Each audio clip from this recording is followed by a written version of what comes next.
Welcome to Trendlines, which focuses on market trends in the off-highway equipment industry. I'm Becky Schultz, Senior Editor of Diesel Progress, and joining me today is Chris Sleight, who is the Managing Director of Off-Highway Research, KHL's International Market Research and Forecasting Division. Chris, thank you for joining me. My pleasure, Becky. Thanks for inviting me. Now, as regular readers of Diesel Progress may be aware, Off-Highway Research contributes the Trendlines column that appears in each issue of the magazine. And Chris is joining us today to share additional insights on the latest topic, which focuses on how the North American market, their perception of mini excavators has changed. So Chris, just to start off, the column indicated that demand for minis was pretty lackluster back in the 1990s when they were largely just starting to come into the market. Can you talk about how that has changed over the course of the following decade and why it changed?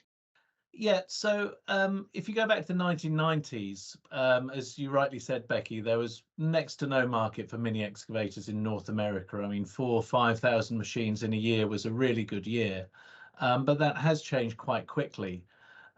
Initially, there was a surge really in the early 2000s that was associated with the big boom in house building that happened around then. And the market very quickly went from those low levels up to about 30,000 mini excavators per year. Should just sort of make a quick definition here. For us at Off-Highway Research, when we talk about mini excavators, we talk about machines of 6 metric tons or less. It's a little bit arbitrary and different people have different definitions. For a lot of people, 10 tons or less would be a mini excavator, but for the purposes of this conversation, that's what we're talking about. So anyway, you had this surge in the mid 2000s, and then of course subprime rather made a hole in the housing market, and sales dropped away very sharply. And of course, with the global economic crisis, they fell very steeply at the end of that decade, down to about 10,000 machines per year. But really, since then, the growth has been very, very steep, much steeper than was seen in the 2000s, and pretty much, relentless. From that low point in 2009, around 10,000 machines, we reached a peak in the last year or two when the market had got to 65,000 machines. So that was hit around 2021, 2022.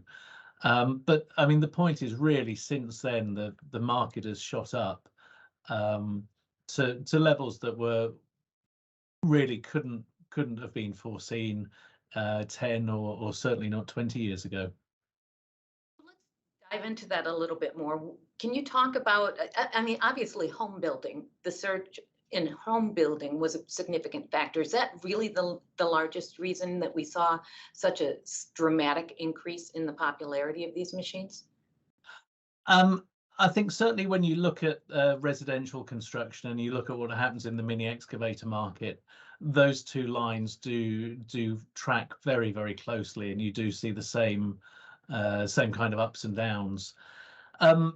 Mini excavators are, of course, a very versatile machine. So while I think residential construction is the most important, they're a general construction tool across all sorts of disciplines. They're obviously very useful for utilities work, for road maintenance, for landscaping, for all sorts of fairly small scale construction. So there's kind of a base level of sales where those machines just seem to have been accepted, and to a certain extent replace traditional machines, things like backhoe loaders, which can do that sort of task, but of course are a lot bigger, maybe not so suited to working in confined spaces. And backhoe loaders, of course, don't have the 360 slewing capability, which mini excavators do, which is a big advantage as well. Right. So there were some significant surges in sales in roughly starting in the 2015 timeframe, and then following the pandemic, basically the post-pandemic years. And so it seems like that does coincide a lot with the recovering in the housing market, but it also is being driven by other factors that you described. Yeah, absolutely. And I think that's one of the things that's really at the root of the mini excavator's popularity. The biggest customer group for mini excavators is, of course, rental companies. We think the sales are sort of 30–40% of all mini excavator sales are to rental companies. And you know that in a sense, rental companies do help a market because they're kind of out there proving the concept. And they also tend to help sales a little bit because rental companies renew their fleets a little bit more often than contractors do. So the involvement in rental is quite positive for sales growth and for pushing the concept out there. But rental companies don't do these things just because they think this is a great machine. You know, they do it because there's a business case for it. And they've obviously seen the opportunity to rent these machines into lots of different applications across a pretty broad customer base, not just construction contractors. Right. And rental does tend to also kind of lead the economic recovery. People are more willing to rent than purchase early on after an economic downturn. Yes, yeah. I think also at the same time, certainly the last couple of years, people have just been crying out to get their hands on a machine wherever they can get their hands on it as well. So activity's just been so high in construction and particularly residential that rent, buy used, buy new, just anywhere to get the machine has been the mantra. Absolutely. So let's backtrack to a statement that you made about the backhoe loader. Obviously, that has seen fairly significant declines in popularity as we've seen the mini excavator gaining in popularity. So, but the thing that always I find interesting is the fact that many times you're seeing a mini excavator being used in conjunction with a skid steer and a compact track loader. So you have two machines, two operators at a time when operators are in short supply. Do you see any particular reasoning behind that from your standpoint in the research that off-highway research does? Yeah, it is an interesting one, and it is counterintuitive, and certainly over here in Europe we would see something similar, whereas 10 or certainly 20 or 30 years ago a backhoe loader would be the machine that you'd see by the side of the road. Today it's much more likely to be a compact excavator and maybe a small wheel loader. I think it kind of comes down to the fitness for purpose and the productivity that you can get out of dedicated machines. I mean, yes, it is the case that a backhoe loader has got a lot of functionality, and you have a lot of functions in one machine. One point is, though, you can only do one of those at a time, of course. And the other thing is, which is probably more pertinent here in Europe than North America, but backhoe loaders are quite big machines. Really, they do have quite a large footprint. So if you're talking about a job that just closes off one lane of a road, a backhoe loader is quite a big piece of iron to be parked in that space. And also you have the advantage with a compact excavator that you've got 360-degree slewing, whereas a backhoe loader only has a sort of 180-degree arc. So I think there's something to be said, and this seems to be what the market is saying, that rather than a machine that does lots of things but not any of them perfectly, it's better, is more productive to have machines that are a little bit more dedicated and specialized, can carry out, in some senses, more specific tasks, but can do them in a smaller footprint, do them more efficiently, and therefore kind of make the job go quicker. So apparently, according to the column that you wrote, there is a certain size range of mini excavator in North America that seems to be a little bit more popular compared to other global markets, the larger size classes of mini excavators. Can you comment on that a little? Yeah, absolutely. So I think, this is something that reflects the different environments that mini excavators work in. It's essentially a Japanese product first and foremost, and in Japan you're talking about very confined and cramped cities, so it tends to be the smaller mini excavators that are widely used. Here in Europe that's also the case to a certain extent, but we also have an issue around the gross vehicle weight that most people can have on a standard driving license. So the total gross vehicle weight that I can drive is 3.5 tons. And if I want to drive a bigger vehicle, I need to do a special license. So what that means is that most people can have their vehicle, they can tow a trailer, and about the biggest mini excavator they can have on the back is 2.5 tons. And then above that, you need a special driving license and so on. So that 2.5 ton class is extraordinarily popular over here in Europe. But over in the US and Canada and other parts of that region, it does seem to be the case that there isn't very much market below that 3-ton mark. And it really is sort of the larger mini excavators that are popular. You're obviously talking about an environment which is generally a little bit sparser. The sites tend to be a little bit bigger. So it's understandable that you would need a bigger machine. And actually taking that further, if you move up the weight class into that sort of 6 to 10 ton class, which, as I said, some people would regard as a mini excavator, that is also a phenomenally popular class of machine in North America today. And that's something that's also come along, particularly in the last 10 years. I think it's interesting that you say that the 6 to 10 ton has gained in popularity. Some refer to that as kind of a midi excavator, kind of mid-size between the mini and the full size. Do you see that largely as gaining because it can do more and has more of the amenities that you would find in a full-size machine? Yeah, that certainly seems to be the case. You know, it's what you tend to see in mature, well, in developing markets, it tends to be the 20-ton excavator class, which is the most popular. And most markets, such as Europe and North America, kind of come from that. But what you see in Europe and North America now is kind of a bit of a division.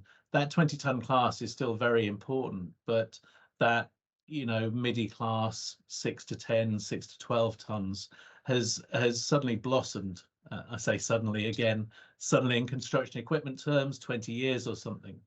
And you're seeing machines there that have a genuine and impressive earth moving capability, but are also, you know, relatively compact. They're transportable, so they work in urban sites as well as on sort of greenfield projects. And yeah, you know, there are other factors as well. You know, machines have become a lot more durable, a lot more longer lived.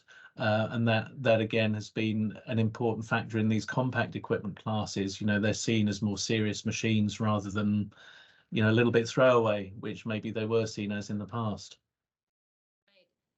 Looking at the popularity of the larger minis and the what we're calling the midis for our purposes here today, according to what you wrote for Diesel Progress, you indicated that it has influenced the roughly 5-year forecast that Off-Highway Research has projected in terms of sales growth. How so? I think one of the things that we see about the mini excavators is going back to this very close correlation we see with house building activity. If house building grows, then mini excavator sales grows, and if house building falls away, so too do mini excavator sales. And the mini excavator has grown to a point that it's sold in such big numbers and is so popular. I mean, in volume terms, mini excavators are about 20% of the North American market now. So obviously anything that affects that product class, you kind of see in the headline figure for the forecast as well. So we are going into this stage where house building is slowing down, if not falling a little bit. So we would expect to see mini excavator sales, you know, at best stabilize, but probably more likely fall away from this very high level they've achieved. And it's a high volume product, so you see that in the headline number as well. Right. Do you anticipate any benefit from the infrastructure legislation that was passed here in the US? Yes, I would. I mean, I think probably the thing that's most exciting about the infrastructure legislation is what it means for heavy equipment. because it does give contractors and rental companies the confidence that there's a pipeline of work ahead, and they can invest in their fleets and they can make big investments in heavy equipment. But of course, North America is has a lot of repair and maintenance in its infrastructure. It's not a new build market in the same way that say India is, for example. So when you're investing in infrastructure in North America, quite a lot of it is about repairing and modernizing what's already there. And that does, of course, kind of mean smaller machines.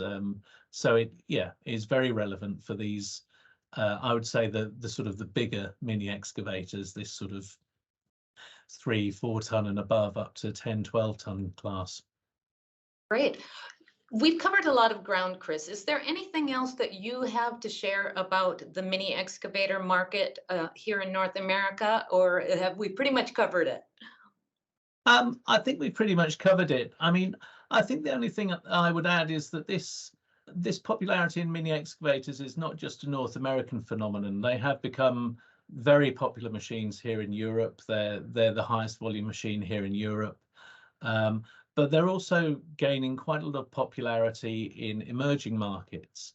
And that's surprising in a way, because you're talking about machines which, to some extent replace manual labor. So in emerging markets, we've got high populations, and you've got low labor costs. That is somewhat surprising. But I think there's this sort of clear move worldwide that contractors and rental companies are just kind of picking up on the idea that, yes, these machines can be a great tool. They can be very productive. They can get jobs done quicker, and that there's a very strong economic argument for owning them and renting them. Great. Chris, thank you so much for sharing your insights on this particular product line. If anyone wants more information, where can they go to find that? Yeah, our website is offhighwayresearch.com. It's updated pretty much every week with some sort of news from the markets or about what we're doing. So it's definitely worth calling in regularly. And we also have a monthly newsletter that people can sign up to there as well. Excellent. Well, Chris, thank you again for joining us, and thank you everyone for sitting in and listening. My pleasure. Thanks, Becky.